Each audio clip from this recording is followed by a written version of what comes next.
विसर्जन विजयदशमी वाले दिन जो ये घटना हुई है, ये दुखद घटना, हम इसकी निंदा करते हैं। आलोक सिंह पे जो गोली चलाई गई है, वो भी उसके लिए हम लोग उसके उसके प्रति मानवता थी, मानवता है, वो ठीक होकर हम लोगों के बीच में आए।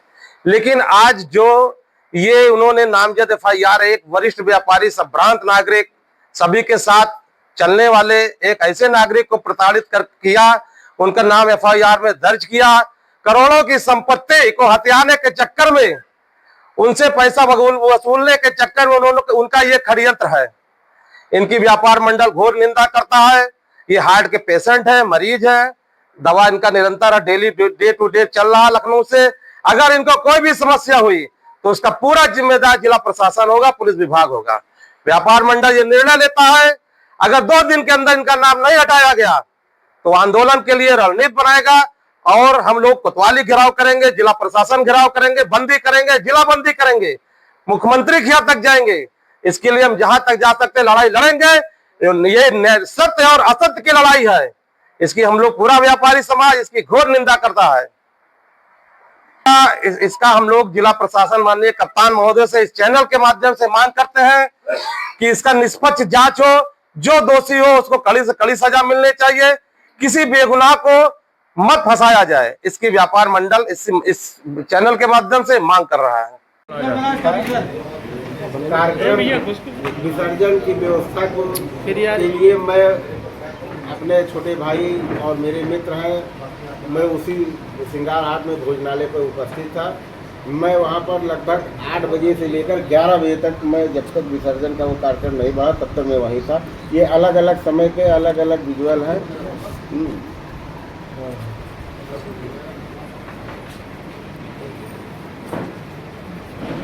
इसके वीडियो भी अगर कहेंगे तो मैं आपको उपलब्ध करा दूंगा।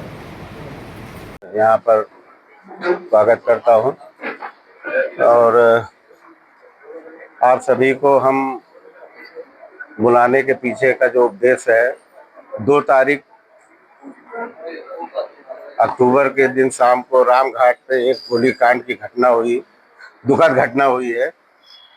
ये घटना नहीं होनी चाहिए, लेकिन उसके पीछे जो एप्लीकेशन दी गई उसमें मेरा नाम जोड़ा गया, जो कि मेरा उससे कोई सरोकार या उससे कोई वास्ता नहीं है। मैं ना उन लोगों को जानता हूं जिन्होंने गोली चलाया, ना उसके बारे में जानता हूं, ना मैं कभी उनको मिला हूं। लेकिन अब वो कहां से मेरा नाम जोड़कर कैसे किया गया, इसके पीछे हम थोड़ा से हम प्रकाश डालना चाहते हैं। मेरी एक जमीन है हाईवे पर, 2022 में उस जमीन पर एक स्टे आया। स्टे विजय बहादुर बनाम महर्षि विद्यापीठ के नाम से वो स्टे आया। उस स्टे में जो दावा किया गया कि ये जमीन 2003 में, अभी कहाँ है, 3 में एक एफिडेविट दिखाकर कि 2003 में महर्षि विद्यापीठ के भूदेव शुक्ला जी ने इस जमीन को एग्रीमेंट के रूप में विजय बहादुर को 11,000 रुपया देकर एडवांस उसको एग्रीमेंट किया गया। 2003 का वो एक एफिडेविट रखा गया था, तब से 22 में उसका इस्तेमाल किया गया। इस पर जब महर्षि वालों ने आपत्ति की, वो अपना हाजिर हुए कि ये जमीन हमने फला अनूप कुमार गुप्ता मंगलम होटल के नाम से हमने 2016 और 2018 में बैनामा कर चुके हैं। जो बैनामे के लिए रोक लगाई गई है वो निराधार है, और ये एफिडेविट में जो दस्तखत है या जो भी है वो सब फर्जी है, जिससे मेरे संस्थान का कोई लेना देना नहीं है। बहस होने के बाद में वहाँ से वो खारिज होता है। ये जिला जज महोदय के यहाँ जाता है, वहाँ से ये खारिज होता है। हाई कोर्ट जाता है, वहाँ से ये खारिज होता है। सुप्रीम कोर्ट जाते हैं, वहाँ से ये खारिज होते हैं। वो 10 रुपए के स्टाम्प को लेकर मुकदमा चल रहा था, जो आज भी सिविल जज जूनियर डिवीजन सेकंड के यहाँ है। हमारा अपना बैनामा था, हमारी खतौनी थी, हमारा नक्शा पास था, सारे एनओसी मेरे पास थे। मेरा होटल का निर्माण हो रहा है लगभग पिछले 1.5 साल से। इधर 2 अगस्त को एक नया दावा पेश किया गया मुंसिफ 5 के यहाँ, जिसमें ये दिखाया गया कि इस जमीन को 25 तारीख मतलब 25 सितंबर को बाउंड्री तोड़कर अनूप कुमार उस जमीन को कब्जा कर रहे हैं। बाउंड्री तोड़कर वहां निर्माण करे, जिससे मैंने रोका और उसके लिए एक स्टे दिया जाए। उस आधार पे उनको स्टे मिल गया एक तरफा। हम लोगों को जब पता चला, हम हाजिर हुए, वो स्टे मात्र 3 दिन में ही खारिज हो गया, क्योंकि एक ही नेचर पर, एक ही उस पर आप 2 मुकदमा अलग अलग कोर्टों में नहीं कर सकते हैं। और इसके लिए हमने इनके क्रिमिनल, इसके लिए उसी कोर्ट में हमने एक फाइल अलग से की है कि हाँ, इन्होंने कोर्ट के साथ फ्रॉड करके और उस मुकदमे को छुपा कर इन्होंने दूसरा वो किया है। इनके साथ कोर्ट जो है वो अलग से फ्रॉड का मुकदमा कायम किया जाए। ये हमसे इसी बीच में अलग अलग माध्यमों से हमसे पैसे की डिमांड करते थे। आलोक सिंह,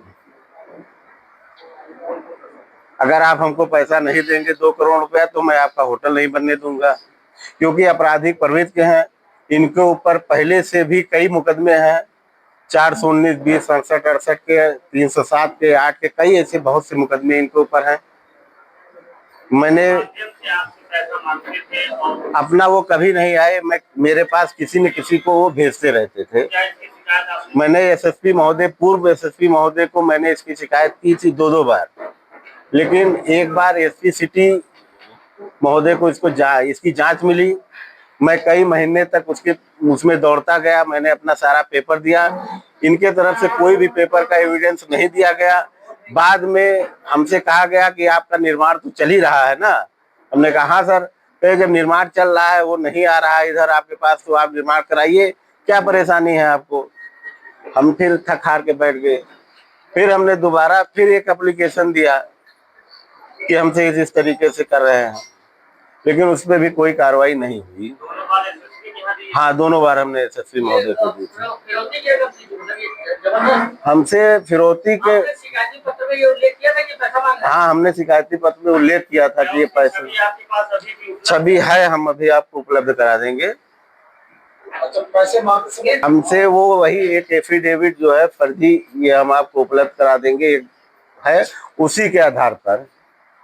और ये इसी एफिडेविट, ऐसे ही ये कई एफिडेविट बना के महर्षि विश्वविद्यालय बन रही है, उसके ऊपर भी ये मुकदमा किए हुए हैं, उसको भी काफी दिन तक नहीं बनने दिए।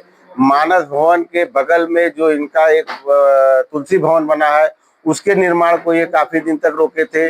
उन्हीं के बगल में एक जमीन और है, उस पर भी इनका यही आरोप। केवल इनका एक धंधा है कि किसी न किसी तरीके से किसी की जमीन को बझा लिया जाए और उसके बाद उसके ऊपर दबाव बना के उससे पैसा लिया जाए। गुंडा टैक्स। ये योगी अधिकारियों से शिकायत की थी, तो उस परिप्रेक्ष्य में जिसने भी आपसे सक्षम अधिकारी ने उसमें कोई लिखित आश्वासन नहीं दिया? नहीं, लिखित हमसे कोई नहीं। उन लोगों कोई कार्रवाई नहीं, यहाँ तक कि उनको पेपर के लिए बुलाया जाता रहा, वो लोग गए ही नहीं पेपर देने। बाद में हमसे, जब मैं दौड़ते दौड़ते थक गया, कई बार गया, अधिकारी से मिला जो जांच अधिकारी थे, फिर उनका कहना था कि चलिए अब जो है आपका निर्माण हो ही रहा है, कोई दिक्कत होगी इधर तो बताइएगा। तो फिर हम भी व्यापारी आदमी अपने कामों में फंस गए। और ये जब घटना हुई, ये उसी क्रम में मुझसे किसी न किसी तरीके से फंसाने के लिए, दबाव बनाने के लिए ये मेरा नाम लिया गया। मैं उसको चेहरे से ना नाम से जानता हूँ, पहली बार मैं उसका नाम सुना हूँ जब एफआईआर मेरे हाथ में आई। मैं किसी को नहीं जानता हूँ। मेरा सीडीआर निकाल लिया जाए, उनके किसी भी परिवार से कभी भी, मतलब जब से मोबाइल का वो आविष्कार हुआ है, शायद किसी से बात हुई हो तो वो निकाला जाए। अगर मैं षड्यंत्रकारी हूँ, कभी तो कभी कोई बात किया हूँगा। वजह यही है, केवल धनुगाही, गुंडा टैक्स। पुराने विवाद में आपको दबाव बनाने के लिए ही ये सारे। बीच में मेरे ऊपर इन्होंने 156(3) भी किया, कि मेरे ऊपर गोली मारने का आरोप लगा के इन्होंने कोर्ट में उसकी बहस हो गई है और अभी तक उस पर कोई आर्डर नहीं हुआ है।